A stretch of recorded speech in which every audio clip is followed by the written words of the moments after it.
Hey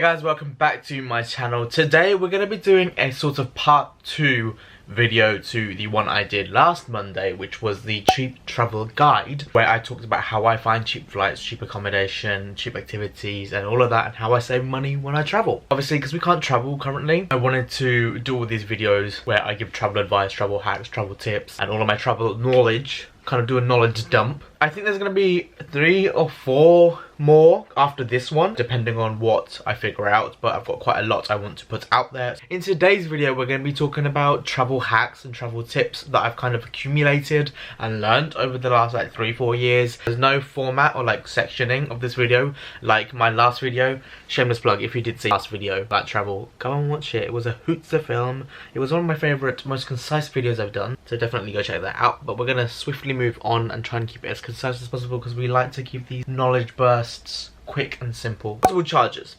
I would always recommend having a portable charger on you, because it can come in handy for yourself when you need to charge your phone if you're out and about all day, and it might come in handy for someone else if someone else needs to charge their phone. A lot of the time I'm using my GPS and Google Maps and all of that stuff, so my battery drains when I'm away, so I like to have a power bank. You can get them pretty small, so they can just slip into your bag or whatever, but portable charger is something that I really recommend you have. Moving on to the second point, van bag, bum bag, fanny pack, whatever you want to call it. They are given so much stick, and I remember when they first became popular and people were like, ew, a bum bag, gross, like cringe, and I'm like, no, actually, for starters, they look good, they hold your stuff, you don't need a backpack. The main draw for me is the fact that I can have all the stuff with me, all my essential items, and get away with not paying for a backpack on airlines such as Ryanair and EasyJet. Man bags are just great. I love putting mine around me. Oh, it's here. I honestly love mine. I've had mine for like, what, 3 years, 4 years? It's a good size. There's 2 pouches. I did a bum bag video. If you haven't seen that, go check it out. I did it quite a while ago, actually. I think I did it last year. It's basically having a backpack, but small and compact, and it just like, you know what I mean? It just goes on. And I love having it like this, and it's super good for like just days out. They're just so handy to have. Versatile! And you can take them anywhere. I normally take these like on days out, city breaks, holidays, anywhere to be honest, and they always come, it always comes in handy, and I just love my little baby, and it holds everything I need in it, and it just makes me so happy. Love you. So we're going to move on to something that I mentioned in the last video, which was travel cards. So Monzo, Revolut and Starling. They are, I'm not going to talk about them again, because honestly it was a true heart to heart I had, because I absolutely adore them. But if you want to see my spiel about that, go and check the other video out. But yeah, they're really good for just saving money and ease of transactions and buying things abroad. Less faff, and I just love them. So I recommend getting a travel card like that. One of the other things that I find really funny is the fact that I bought so many little toiletries. You know, the little miniature toiletries you get like Superdrug, Boots and all of those for travel, the travel size. They are the biggest con in existence. They are the biggest money pits, because they are so extortionate. Most of the time, those little bottles are more expensive than the full fat product itself. And I'm such an idiot. Now I look back, I'm like, wow, I bought into that fad when I first started traveling, and I was like, well, I need those, I need those.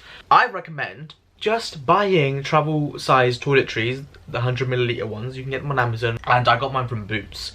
And just fill them up, so decant and fill them up as you go. I guess less plastic waste for starters, and second of all, you save tons and tons of money because you're just refilling. Microfiber towel is something that I invested in recently for my Southeast Asia trip, and I wish I'd found it earlier. Actually, I had a microfiber towel for my Interrail trip, but it wasn't a very good microfiber towel. But basically, microfiber towels, I've said that word so many times I'm starting to slur it. They're really good towels, they dry really quickly, they're very compact, and they fold down really well. I've got to say that travel towels and microfiber towels are a bit annoying because they don't feel as nice, but there are some you can get, like my Gillette one, which I'm going to link below. It's really good, and it's a really nice colour. The next item is something that I bang on about all the time. They are honestly a game changer since I discovered them. I thought it was a fad, to be honest. When I first looked into it, I was like, do I really need them?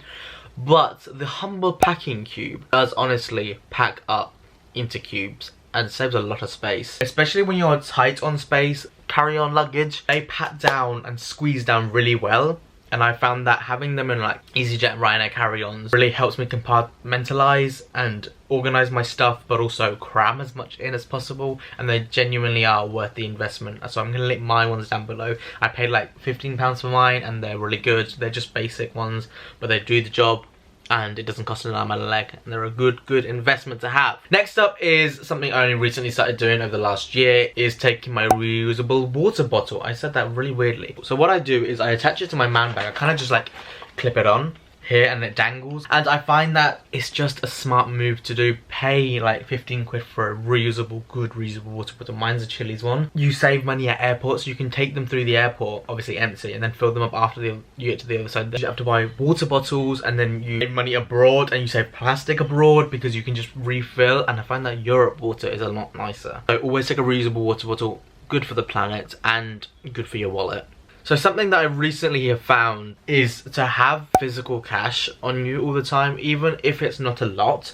I would say maybe 100 quid, $100 or whatever the currency is. So Southeast Asia, I made the mistake of not taking out cash, and I did need it quite a lot for hostels and things because they charge a bit more to use your card, and you're gonna need cash in your hand for like quick taxis, quick tuk-tuks, going out to eat street food. So I definitely recommend having cash on you, but also £100 worth is a good way of maximizing the fees that the ATMs will charge you. So for example, an ATM might charge you £6. I know, it has happened to me, to withdraw some money. If you withdraw 100 quid and that will last you your trip, that's better than getting 50 out and then having to do it twice. That's £12 in fees. So yeah, a good chunk of money, just have it in case. A fun fact, I don't really know if this is a hack or something, maybe it might be. A lot of people don't know that you can take food through security. You aren't allowed to take water, which everyone knows, but a lot of people are unsure as to whether you can take food. You can. You can take food, obviously not yogurt and stuff like that, but you can take like sandwiches and things like that through security, so you don't have to spend any money when you get to the other side, because you know the other side is going to rip you off. The next point is something that I'm still a bit unsure about, but I have started to see the benefits of it. It is travel insurance. As you can tell, I am very cheap. If you can't, I am very cheap. I hate spending money if I don't need to, and travel insurance is something that I've never really wanted to buy, and I've never actually bought travel insurance ever. First time I bought travel insurance for myself was my Southeast Asia trip, and I've done a lot of holidays prior to that. I just find it stupid.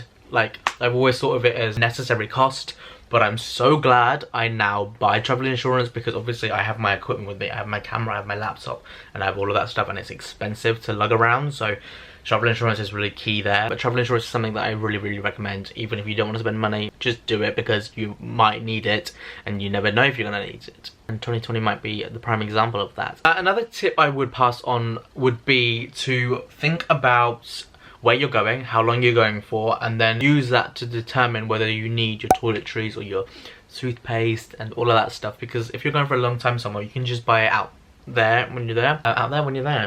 If you're going for like a couple of days, maybe just decant and take your own stuff. This next one is probably my top tip out of all of this. It would be to invest in a good rucksack. I'm gonna link mine down below. Again, shameless plug, they're affiliate links and it helps me out. Love you.